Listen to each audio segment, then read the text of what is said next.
always wanted to have an adventure film of the gold rush in Finland, and I never got proper idea of how to make that your film.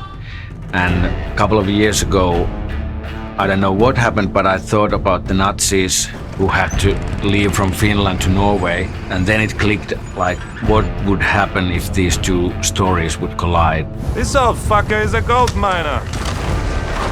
Sisu is a World War II action film, which tells a story of an ex-Finnish soldier that finds gold in the very northern part of Finland. And on his way to the nearest town, there are Nazi troops that discovers his gold treasure. Get down on your knees, Grandpa!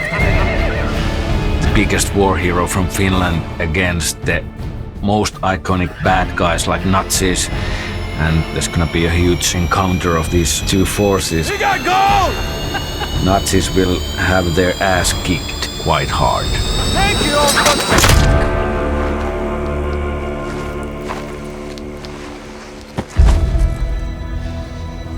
Jalmari wanted to do a film about this concept of Sisu, which is Finnish form of courage. So it's really difficult to translate to any language, but it's the English word could be like grit or guts. I wanted to make like my own idea of what Sisu means, and if you bring that idea to the action film, it's almost like a superhuman thing to have that kind of force inside you. This son of a bitch is still alive. But it's important that it's not superhuman, because like we say in the film, do you think he's immortal? No, he just refuses to die. That's the idea behind Sisu, that you just won't die because you have to do this thing first. We have a word for that in Finland, but it's impossible to translate. You see, this is not about who's the strongest. This is about not giving up, and he won't. Ever. I love underdog stories of a man everyone laughs at, like he's too old or he's too something, and it turns out that he's the meanest motherfucker in the planet.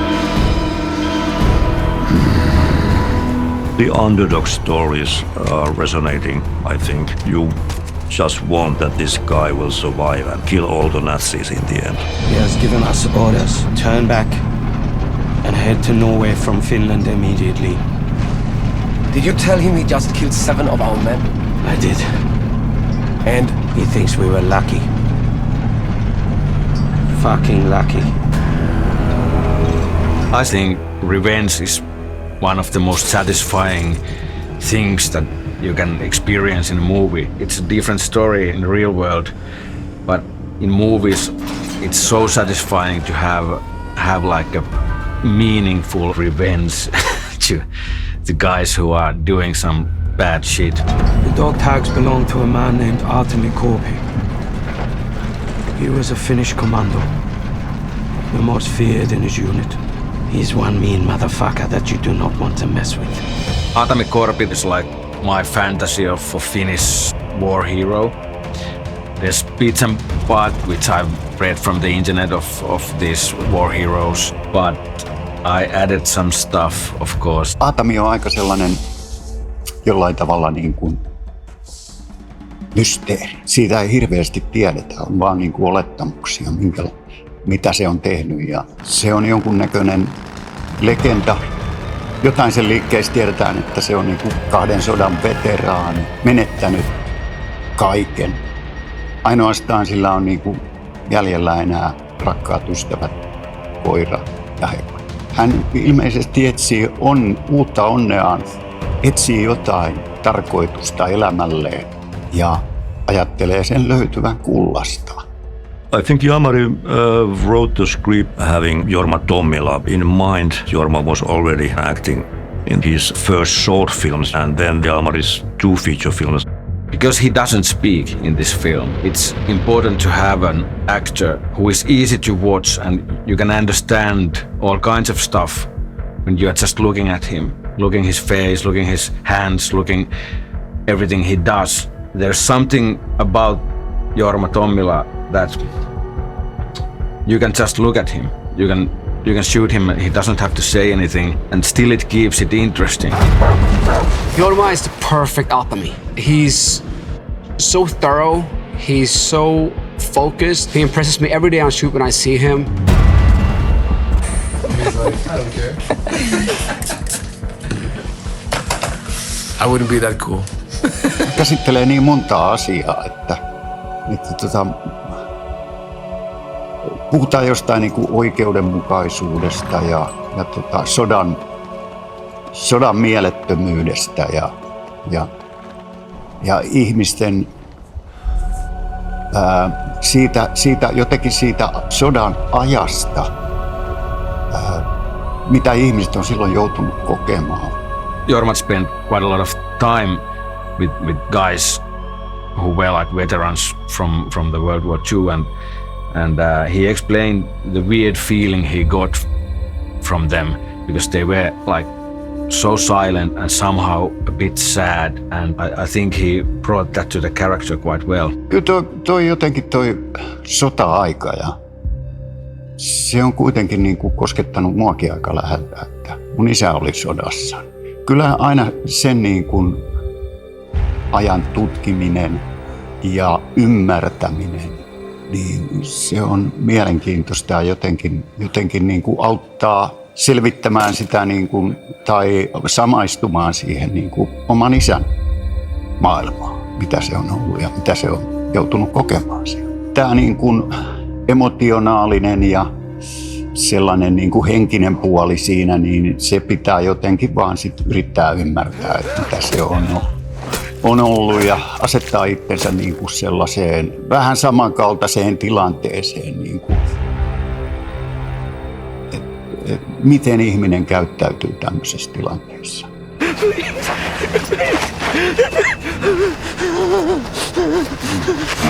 When he's acting and being Aatami Korpi, he's like so serious, but when you see him behind the scenes, he's totally different guy. He could even play some really weird stuff with barrels.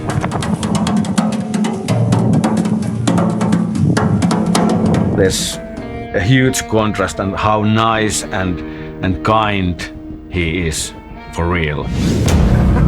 We're rich, boys. You're dead.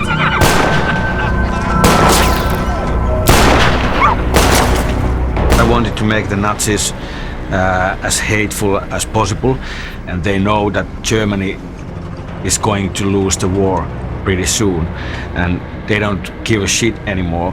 I think that's like more terrifying when you see people that don't have to follow orders, they don't have to do anything. They just do what the fuck they want. Ne on aika epätoivoisessa tilanteessa itse. Ne on niinku tajunnut, että tämä sota on ihan mieletön ja tästä ei enää pääse niinku, niskan päälle. Et ne vaan haluaa niinku säilyttää omaa henkensä. We are losing the war. We are. In a few months, this all will be over for us. Bruno is a difficult man to fully understand. He's not only evil. He's tired of war. He's tired of people annoying him, people trying to kill him. He just wants to end it. Instead of being executed, he wants to be a rich and wealthy man. When we get back, they will hang us all.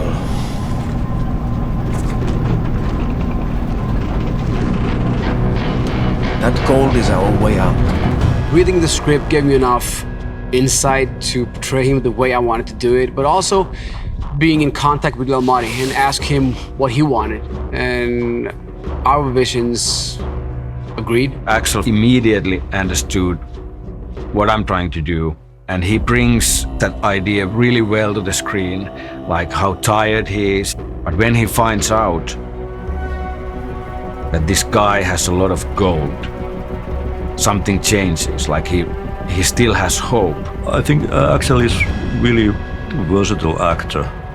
So he's nice guy, but he can play evil characters well. I think Aksel was a good antagonist in that sense that he has a really good presence. Wolf, go out there and kill him. Wolf is a nasty piece of work. He is a psychopathic Nazi, part of an SS death squad, and he will probably meet a grisly end. The boys have a crate full of booze and a truck full of bitches. I'm sure they'll figure something out. I would. I watched a fair few World War II movies and sort of tried to get my head in the right space for it. I've done a lot of comedy in my career. It's nice to play a bad guy for a change. Wolf is like the right hand of Bruno, and I wanted him to look like he could do whatever Bruno asks. He doesn't think about it. He just does everything he's told to do. Pick 2 of our female friends and bring them to me. He's the meanest guy of all the Nazis because he's like an animal, and how he treats the women. He looks like a football hooligan. Weird thing in his eyes. You don't know basically how far he's prepared to go. And I think that's like really cool thing about Jack Doolan. Can somebody tell me what the fuck is going on? Nothing. It's all good, sir. Suze is a tank driver for the main Nazi bad guys, and he doesn't like the things that the command is doing, but he's scared of his superiors, and that's why he just has to roll on with the rest of the squad because he's afraid of death. Suze is the only guy from the Nazis who's not that bad yet. My idea was that there has been like a really mean guy who was trying with the tank before him, and he's dead, and now they have had like replacement guy, like a younger guy who still has heart. He hasn't done all the really horrific stuff like Wolf and Bruno, so he's there to have like an idea of how terrifying would it be to be that kind of pure-hearted guy, but you are in the tank, you don't agree, but you can't do anything about it. What is Suze thinking in these moments? I think I relate to him, and it was kind of easy. But I haven't done anything like this. Yeah, Suze differs from my past roles quite a bit. I worked with Tommila since he was 5. He was the leading character of both of my previous feature films. Because Onni is now a grown man, I was able to be a grown man myself, and I don't have to do this PG-13 stuff anymore, so I can go for more violent grown-up stuff.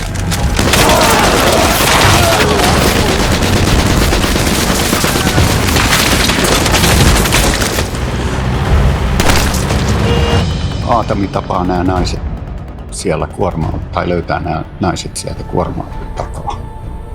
Ehkä siinä se on jäänyt mieleen. Ja olen kuullut Lapin sodasta paljon tarinoita näistä tilanteista, että on ollut niin kuin saksalaisilla on ollut suomalaisia naisia vankkeja. Että se on ollut aika hirvittävää. Ainoa on varmaan vähän samassa tilanteessa, että varmasti on nähnyt hirveitä hetkiä elämänsä aikana tai tämän sodan aikana menettänyt todennäköisesti kaiken oman ihmisarvonsa ja ei ole niin kuin tulevaisuutta, eikä tiedä mihin tämä matka päättyy. The idea behind this Aino character is that she knows she's going to die, but she can explain the myth behind Aatami and talking so badly to the Nazis because she doesn't have to be afraid anymore. What's so fucking funny? Nothing. What the fuck are you smiling for then? Do you assholes really think you have succeeded where hundreds of Russians have died trying? I asked a lot of like casting tapes of Finnish actresses, and when I got her tape, Mimosa was by far the best choice. Mimosa is a rising star here in Finland, and I think Mimosa has similar Sisu to the character Aino, so it was important to have a female character there that somehow our hero is not saving those women prisoners, but they are saving themselves.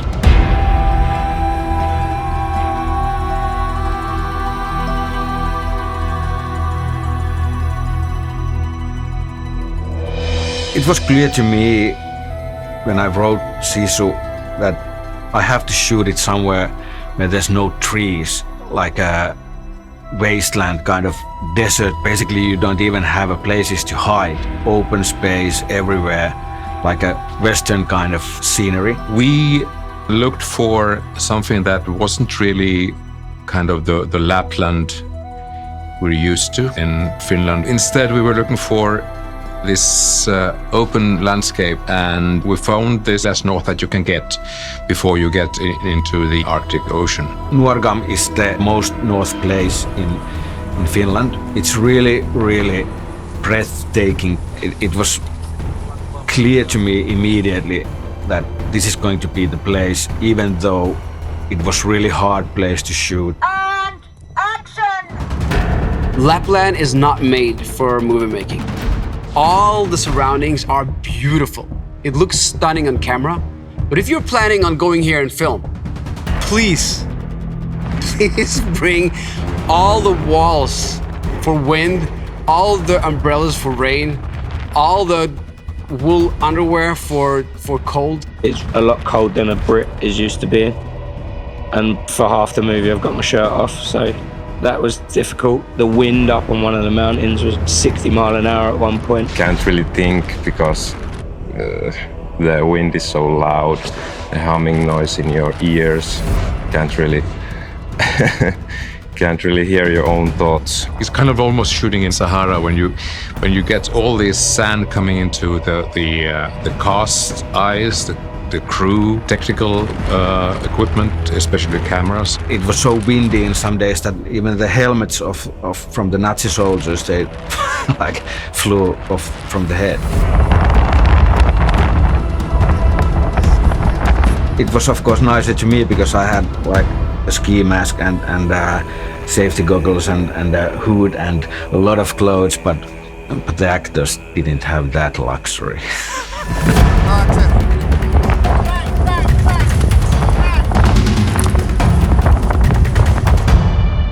Because Jorma is over 60 years old, he had to think like, can I do it? It's so physical, and all the shit he went through during the shootings, like always outside in a really, really bad weather. Finish him.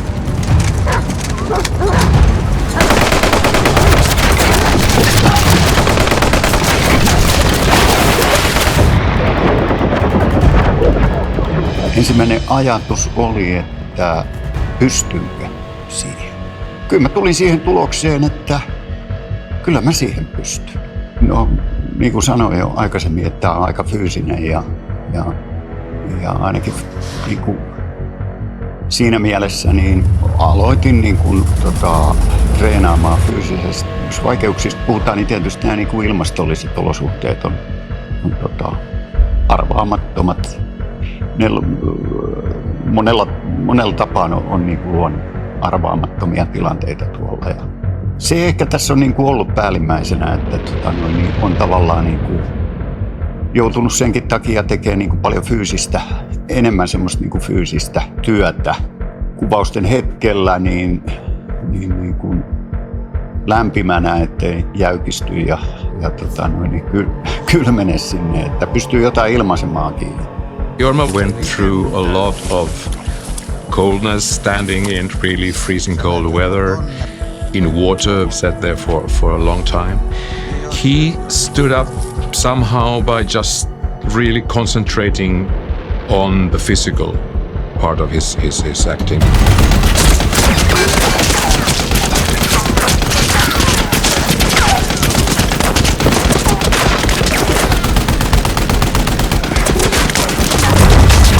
Jorma is like a method actor. He needs a challenging environment when he's doing this kind of film. If things are too nice, there's not enough energy to do well his role. Hyvät tunnelmat. The crew was around 100 people and we lived together, and crew members are not going home after the shoot. All are staying there. They really grow together because you're isolated, and it's a family that grows tighter and tighter. Part-time actor, part-time bartender. We were probably shooting there something like 30 days. I think it's really important to get all the crew somewhere really in the middle of nowhere, to have that kind of a place that you don't feel relaxed. Like you have to be alive in every second to be able to do this. I love what that brings to the film. Really tough, trying conditions, but pain is temporary, film is forever.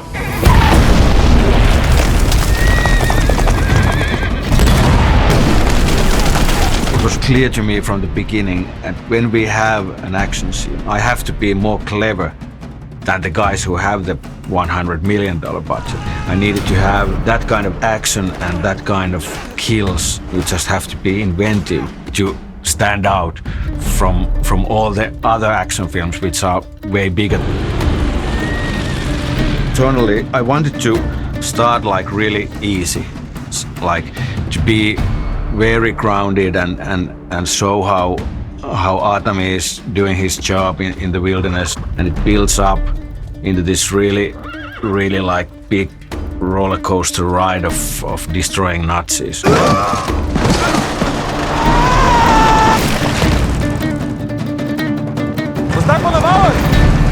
It was important to me to go bigger, and when you think that you probably will know what Aatami is going to do next, you have no fucking clue what he's going to do.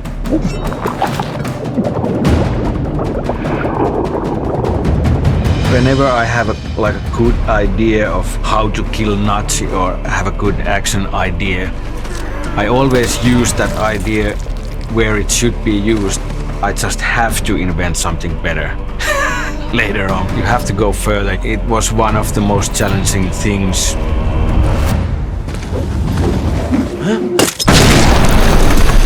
The whole scene where the minefield goes off and the deaths of the German soldiers. It's a combination of really heavy violence, but also it's hilarious.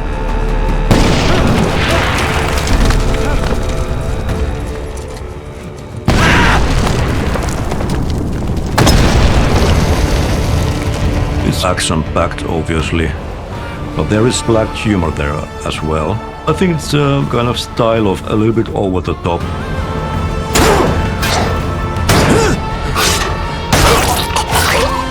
That's pretty much what kind of stories Jalmari would like to tell, not taking itself too seriously. That we are not preaching, rather entertaining. I think to be able to surprise the audience every time, that's really important of making entertaining film.